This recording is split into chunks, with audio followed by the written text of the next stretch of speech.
에베소서 4장 11절부터 16절의 말씀을 중심으로 우리의 신앙은 계속 자라야 합니다 하는 제목으로 함께 묵상하도록 하겠습니다. 우리의 신앙은 계속 자라야 합니다. 이유는 사람의 속임수와 간사한 유혹이 우리 주변에서 계속 다가오고 있기 때문입니다. 사도는 본문에서 이렇게 말했지요.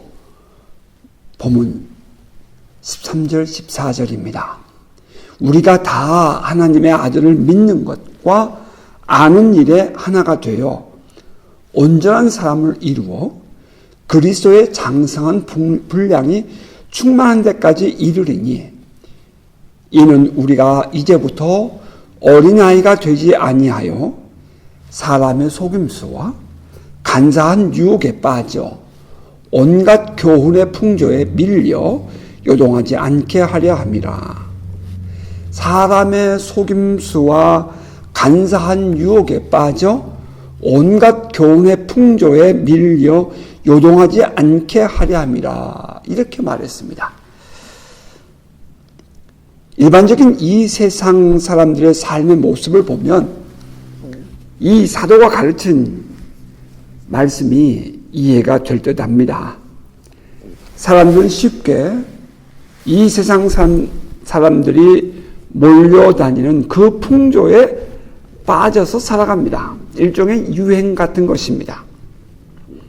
만일 그 풍조를 따라가지 못하면 이 세상의 세태에서 뒤떨어지고 밀려난다는 어떤 그런 소외감을 느끼기 때문입니다. 제가 대학에 다니던 때에, 연세대학 다닐 때에 저는 한 서클에 아주 많이 깊이 가담을 한 바가 있습니다. 그때 우리가 친구들과 함께 실험을 한 것이 한 가지 있었어요.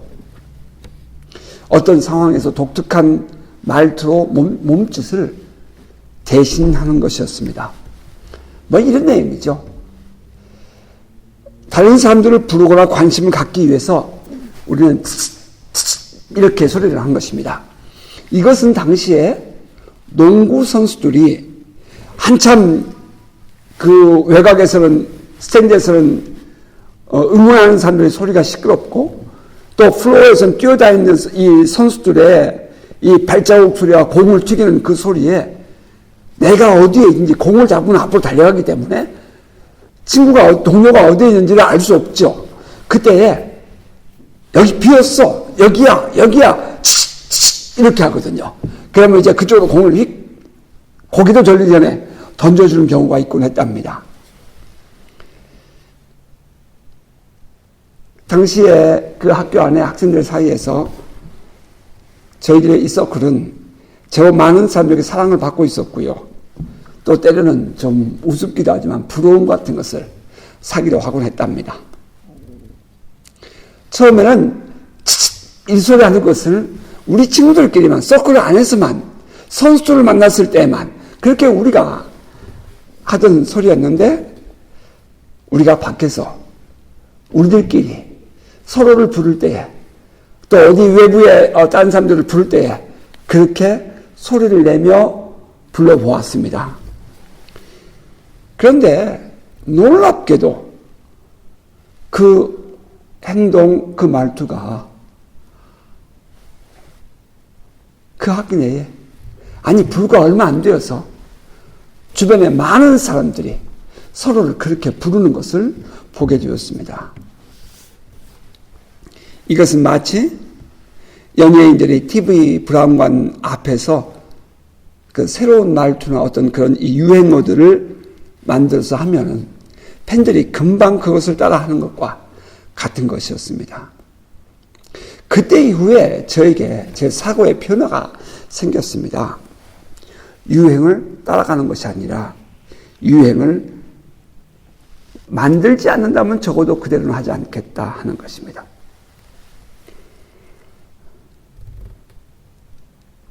지금 생각해보면 늘 새로운 것에 대해서 관심이 있고 또 뒤따라가는 것보다 앞서가는 일을 좋아하게 된 것은 이러한 세상을 보는 눈이 조금 일찍이 깨었기 때문이 아닌가, 저는 제 자신을 스스로 생각해 봅니다. 이것이 세상 풍조, 소위 유행이라는 것입니다. 음악에도 풍조가 있고요, 그림에도 풍조가 있습니다.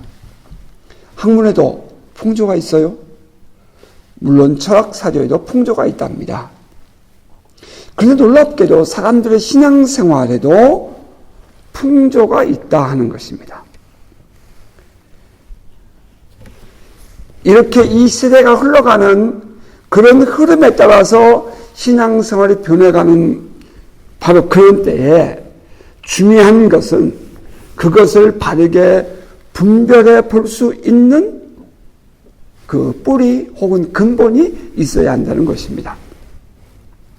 무조건 사람들이 이렇게 말하니 나도 그렇게 쓰려가는 신앙생활, 그것은 아니어야 합니다. 그래서 저는 그동안 어느 교회에서 하는 세미나나 혹은 교회 성장 프로그램 같은 그런 세미나를 저는 다녀본 일이 없습니다. 어쩌면 그래서 지금 제 모습이 이런지 모르겠지만 후회 없이 저는 원리를 중시하는 신앙생활, 본질을 중심으로 하는 신앙생활을 옳다고 여기며 지금도 강조하는 것입니다. 성경을 성경으로 배우자 하는 것입니다. 살아계신 하나님을 직접 만나고 경험하며 성경에서 우리에게 말하고자 하는 신앙을 바르게 하는 것 매우 중요합니다. 그래서 때로는 어렵고 어렵게 느껴지고 또 때로는 답답해 보일 수 있지만 저는 only Bible, only Scripture, 성경을 주장하는 것입니다. 때로는 저의 모습이 어떤 사람들이 볼 때는, 초신자들이 볼 때는 좀 답답해 보이기도 하고 어렵게 느껴질 수도 있다는 것 인정합니다. 하지만 그 본질을 적당히 타협하는 것은 내게는 더 어렵고 고집스럽게 힘든 그런 일이라는 것을 저는 말씀드리지 않을 수가 없습니다. 사람의 속임수와 간사한 유혹에 빠져 온갖 교훈의 풍조에 밀려 라고 했습니다. 우리의 신앙생활을 솔직히 돌아보십시다. 왜 사람들이 한 곳에 마음을 두고 지긋한 신앙생활을 하지 못하고 이리저리 옮겨 다니는 것일까요?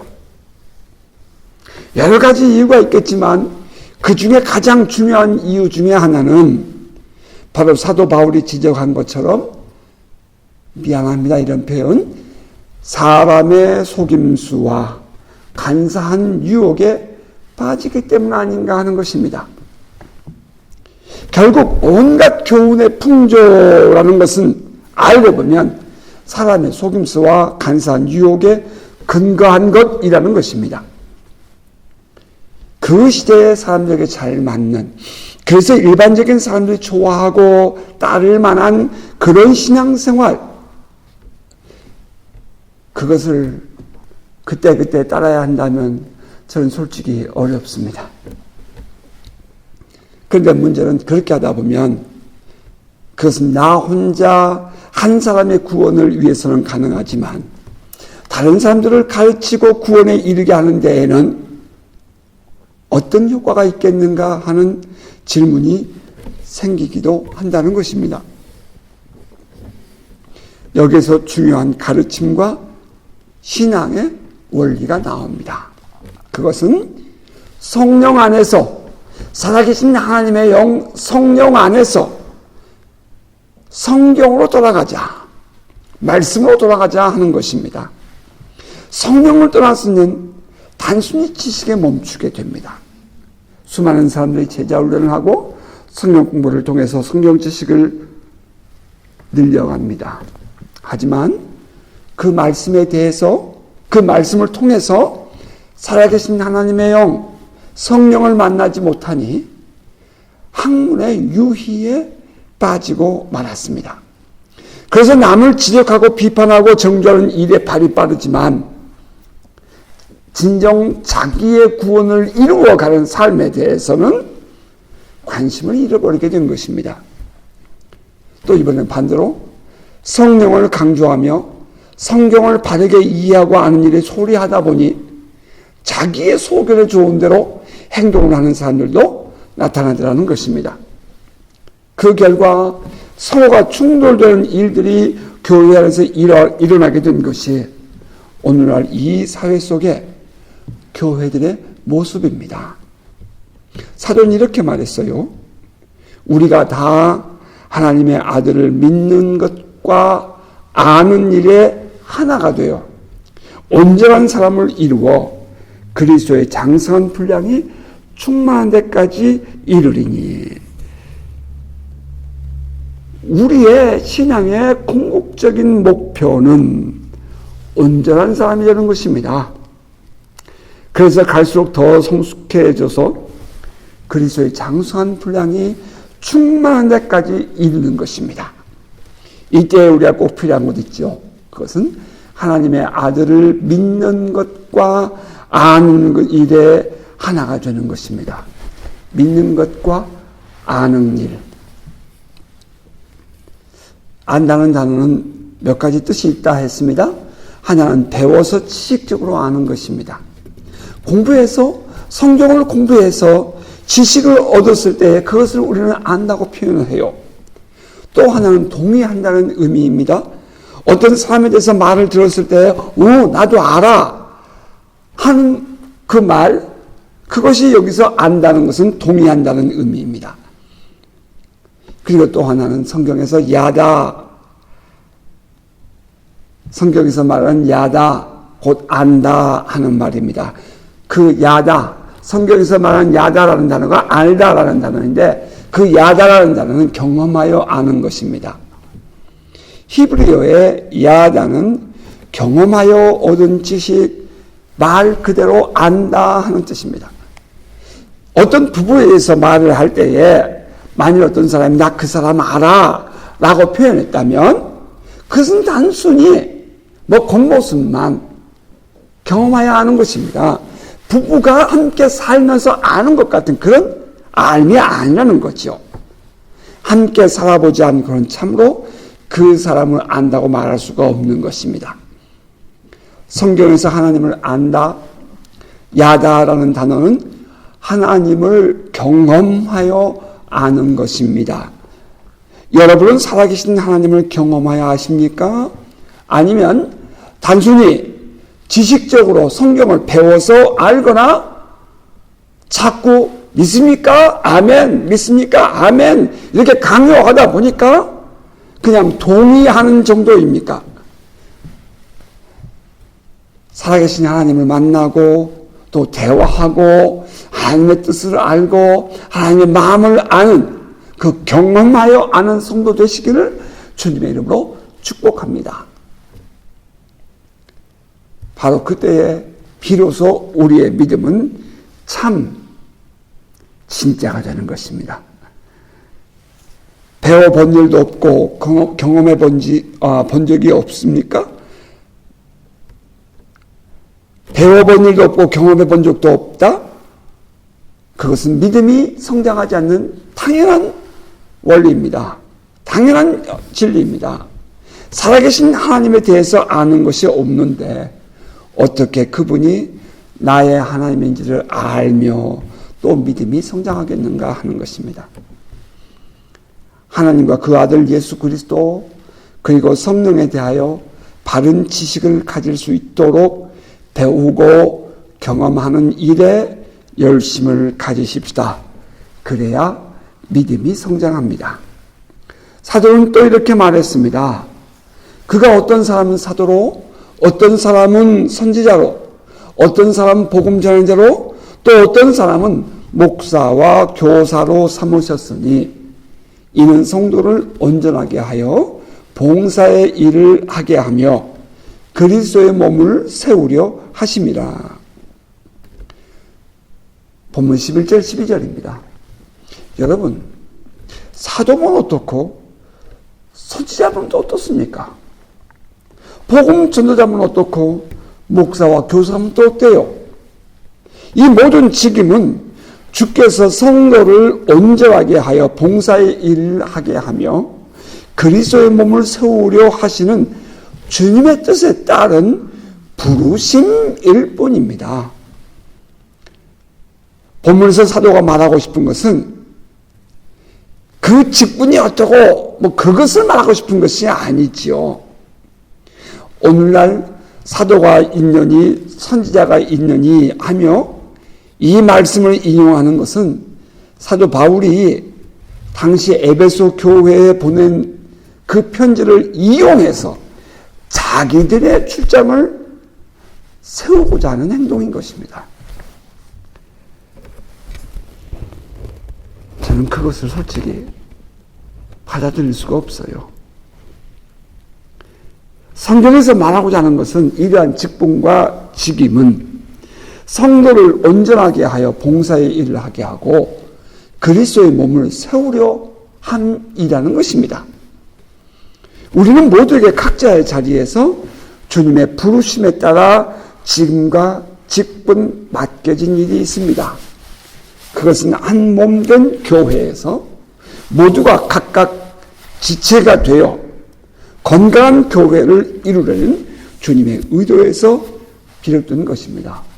팔은 팔대로, 다리는 다리대로, 귀는 귀대로, 눈은 눈대로 각자에게 필요한 위치에 있어서 그 사역을 잘 감당하면 건강한 한 몸이 되는 것처럼 각자에게 주어진 직임을 따라 맡겨진 사역을 감당함으로 그리스도의 몸된 교회라는 한 몸을 이루는 것입니다. 사도면 어떻습니까? 교사면 어때요? 목사면 어떻고 또 선지자면 어떻습니까? 이런 직분과 직임에 관심을 가졌다는 것 그 자체가 건강하지 못하고 가난한 영성, 남에게 뭔가 인정받고 싶어하는 그런 영성에서 나온 것임을 우리는 알아야 합니다. 그 모두가 하나의 목적과 목표를 가집니다. 성도를 온전하게 하여 봉사의 일을 하게 하고 그리스도의 몸을 세우는 데 하나인 것입니다. 건강한 성도들로 이루어진 교회 그리고 말씀과 성령 안에서 자란 신앙은 이제 결코 어린아이의 행동을 하지 않을 것입니다. 본문 14절은 이렇게 말했지요. 이는 우리가 이제부터 어린아이가 되지 아니하며 사람의 속임수와 간사한 유혹에 빠져 온갖 교훈의 풍조에 밀려 요동하지 않게 하려 함이라. 이를 위해서 사도는 이렇게 말합니다. 15절에 오직 사랑 안에서 참된 것을 하여 범사에 그에게까지 자랄지라. 그는 머리니 그리스도라. 우리의 신앙은 살아있는 생명체와 같습니다. 생물체와 같아요. 오거나이제이션, 유기체와 같아요. 우리의 신앙은 자라야 합니다. 만일 성장을 멈춘 어떤 생물체가 있다면 그것은 죽은 것이죠. 죽은 것은 자라지 않습니다. 죽은 생물체는 먹지도 않고 호흡도 하지 않습니다. 여러분, 우리의 신앙이 살아있는 것이라면 이 살아있는 신앙이 성장하기 위해서 반드시 해야 할 것이 있습니다. 우리의 영혼의 양식을 공급해 줘야 하는 것입니다. 신앙이 자라기 위해서는 성경 말씀을 읽고 그 말씀이 그런가 하여 묵상하며 삶에서 실천하며 살아야 합니다. 그래야 그 말씀이 신앙의 양식이 되어 성장하는 것입니다. 그리고 하나님과의 만남이 이루어지는 자리가 어디예요? 기도 생활입니다. 기도는 신앙인의 호흡이랍니다. 기도를 하지 않는 신앙인, 하나님을 묵상하지 않는 신앙인은 죽은 신앙이죠. 어떻게 살아있는 신앙인이 살아계신 하나님으로부터 영적인 호흡을 공급받지 않고 살아갈 수가 있다는 말입니까? 사람이 숨을 쉬며 산소를 받아들이고 이산화탄소를 내뱉음으로 생명을 유지하는 것처럼 하나님께 기도함을 통해서 우리는 내 안에 죽음의 증상들이 내뱉어지고 하나님으로부터 생명의 능력을 공급받음으로 우리는 살아갈 수 있습니다. 기도는 하나님을 하나님께 나의 삶에서 인정해 드리는 것입니다. 기도는 나의 삶을 하나님 앞으로 가지고 나아가는 지혜로운 행동이에요. 여러분, 자녀들을 키우면서 기도하셔야 돼요. 하나님께서 이 아이들을 지켜주시고 양육해 주실 것을 바라보고 또 그렇게 믿고 하나님께 이 아이들의 삶을, 인생을 하나님 손에 올려드리는 것입니다. 그것이 기도예요. 그리고 여러분의 삶을 하나님께 맡기십시오. 하나님께서 여러분의 삶에 필요한 것들을 공급하시며 또 채워주시고 이끌어주실 것입니다.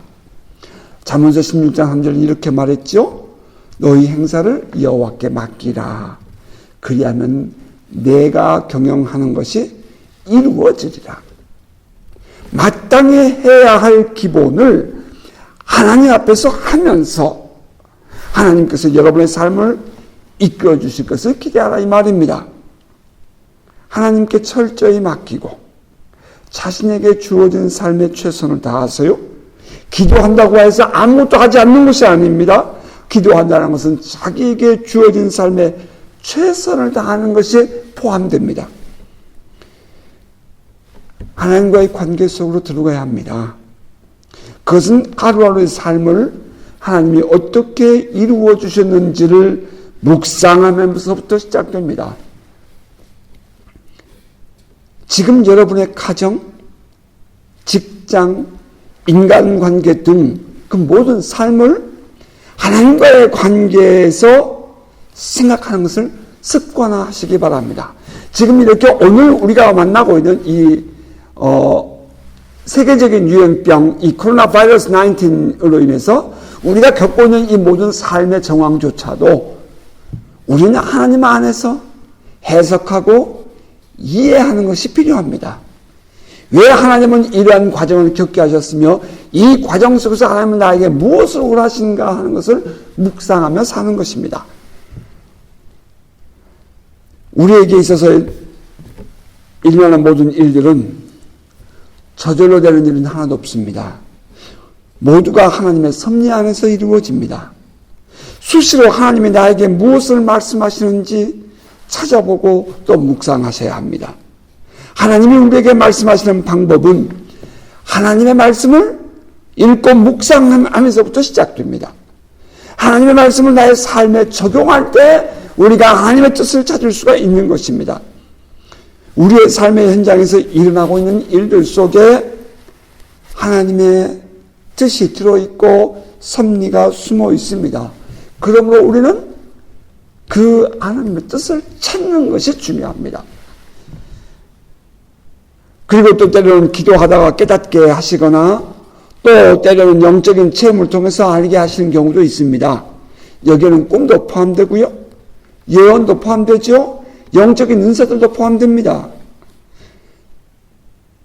하나님의 뜻을 구하자 그러니까 무조건 눈 감고 하나님께서 나에게 주신 음성을 듣는다?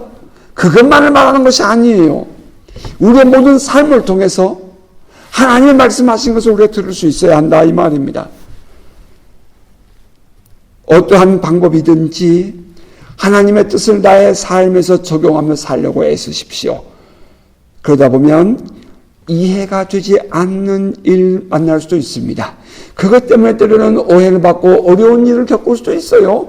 하지만 그럼에도 불구하고 그것조차도 하나님께서 하시고 계신다고 인정이 된다면 하나님은 나의 왕으로 나의 주로 인정하고 그 삶 속에서 최선을 다하는 것입니다. 마치 사도 바울이 에베소로 하고 싶었지만 소아시아로 들어가지 못하고 갈라디아로 올라갔다가 쭉 더 올라가서 무시아에서 오른쪽으로 가고 싶었지만 또 성령께서 안 된다 하셔서 왼쪽으로 갔다 트로아까지 가는 것처럼 나에게 주어진 삶에 힘쓰고 애쓰고 노력하는 것입니다. 그리고 주님께서 나를 이끌어 가시는 대로 순종하는 거예요. 그때 그것을 어떻게 해석하느냐고요? 성령께서 지금도 나의 삶을 이끌어 가시고 계신다 하고 받아들이는 겁니다. 소아시아로 가고 싶었는데 못 갔어요. 그의 몸에 병이 생겼기 때문입니다. 저 무시아에 올라가서 오른쪽 지방으로 가고 싶었어요. 그런데 또 예수의 영이 막는 것입니다. 반복해서 실패하는 거죠. 그의 계획이 틀려지는 것입니다. 그러나 그는 거기서 힘썼다고 되어 있어요. 성경에는. 그러나 그는 그것을 내려놓고 드로아로 내려갑니다. 드로아에 가서야 비로소 하나님께서 나로 하여금 마게도냐에 건너가서 복음을 전하라고 하시는 것이구나 하는 것을 깨닫고 그는 흥분되어 준비하여 그 길을 가게 되는 것을 우리는 보았습니다.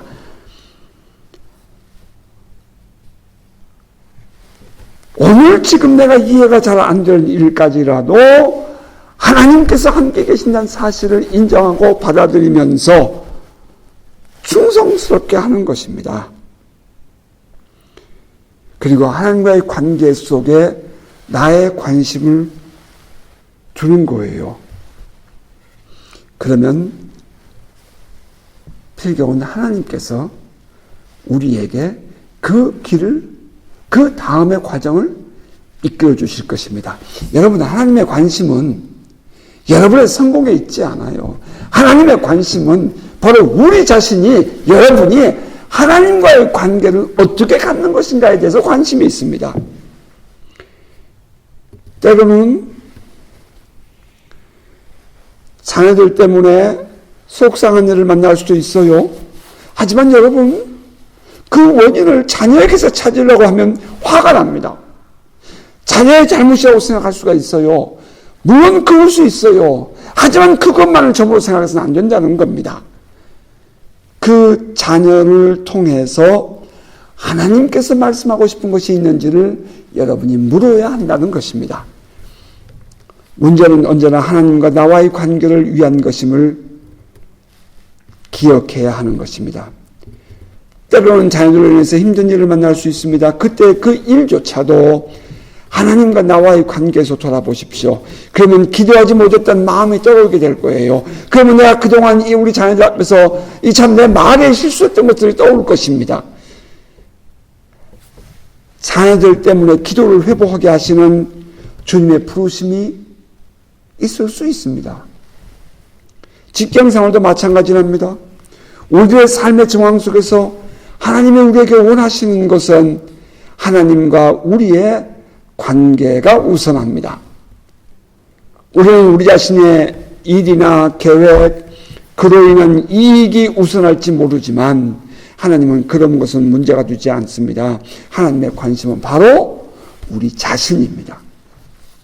하나님과의 관계가 건강해지고 우리의 믿음이 튼튼해지면 우리의 요구와 필요에 대한 그 모든 것은 하나님 안에 답이 있답니다. 그러한 하나님의 역사가 우리의 삶에서 이루어지기 위해서는 우리는 더 성장해야 합니다. 영국의 조지 밀러라는 고아의 아버지, 그런 일평생 5만 번 기도 응답을 받았다 하지 않았습니까? 아주 자주 인용되는 내용입니다. 그는 아이들을 양육하기 위해서 사람들에게는 절대로 구하지 않기로 결심했습니다. 그래서 필요한 것이 있으면 그는 기도처로 가서 무릎을 꿇고 기도를 했습니다. 그렇게 해서 하나님께서 응답해 주신 것이 5만 번이랍니다. 하루는 아침에 그 많은 아이들에게 식사를 줘야 되는데 빵이 부족했어요. 당장이 급하잖아요. 그러니까 이 사람이 조지 밀러가 성경책을 들고 자기의 기도실로 들어갑니다. 그리고 한참을 기도했습니다. 그리고 저 고아원 밖에 문 앞에서 마차가 딸랑딸랑 하면서 들어옵니다. 빵을 실은 마차였습니다. 아침마다 이 빵 공장 주인은 그 베이커리에 빵을 배달해 주는데 그날 아침에는 어제 팔고 남은 빵들이 많았습니다.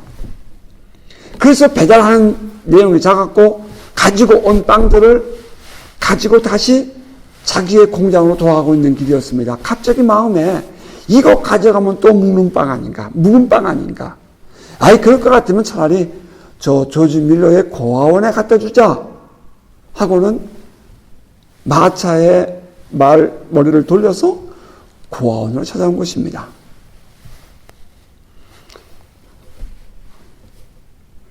어떤 사람들은 그럴 수 있지 뭐. 혹은 우연히 그럴 수도 있어 라고 말할지 모르겠지만 기도하는 조지 밀러의 입장에서는 그것은 우연이 아니었습니다. 이것은 내가 하나님께 기도한 것에 대한 하나님의 응답이었다는 것입니다. 기도하지 않는 사람은 이것이 하나님의 섭리인지 모르겠지만 기도하는 사람은 이것이 하나님의 응답이라는 사실을 안다 이 말입니다.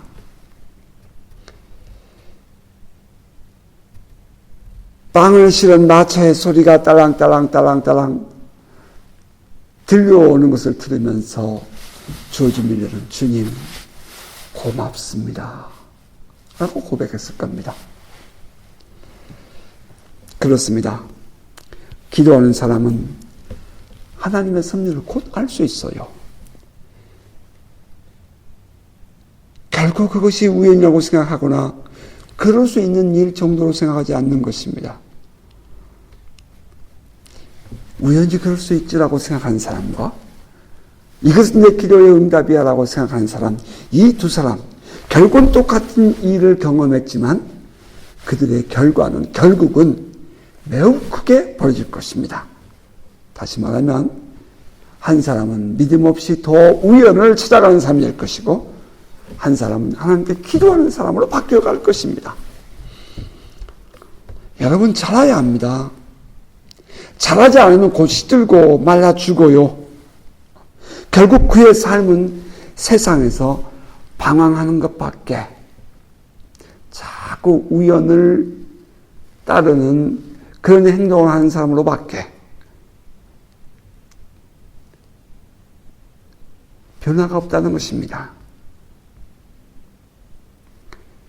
결국 그런 사람들은 사람의 속임수와 간사한 유혹에 빠져서 온갖 교훈의 풍조에 밀려 이리저리 요동치는 삶을 살게 될 것입니다.